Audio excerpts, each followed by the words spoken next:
আসসালামু আলাইকুম গাইস। আজকে ঢাকা মেডিকেল আসলাম শহীদ মিনার গেটে ডাক্তার দেখানোর জন্য। এসে সকাল থেকে বৃষ্টি। শহীদ মিনার গেটের সামনে রাস্তাঘাট সব ডুবে গেছে, দোকানপাট সব ডুবে গেছে, যা ড্রেন পরিষ্কার হয় না, যার কারণে এত পানি উঠে গেছে। আসলে ড্রেনগুলো যদি ঠিক মতো পরিষ্কার করা হইতো তাহলে এত পানি উঠতো না।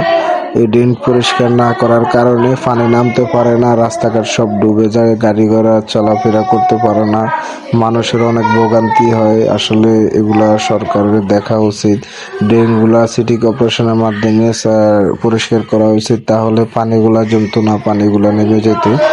রাস্তাঘাটে রিক্সা, প্রাইভেট কার, সিএনজি সব ডুবে যাইতেছে। ঢাকা মেডিকেলের ভিতরেও পানি উঠে গেছে প্রচুর পরিমাণ। হাঁটা চলা রোগীদের অনেক কষ্ট হইতেছে, মানুষের চলাফেরা আসা যাওয়া অনেক কষ্ট হইতেছে।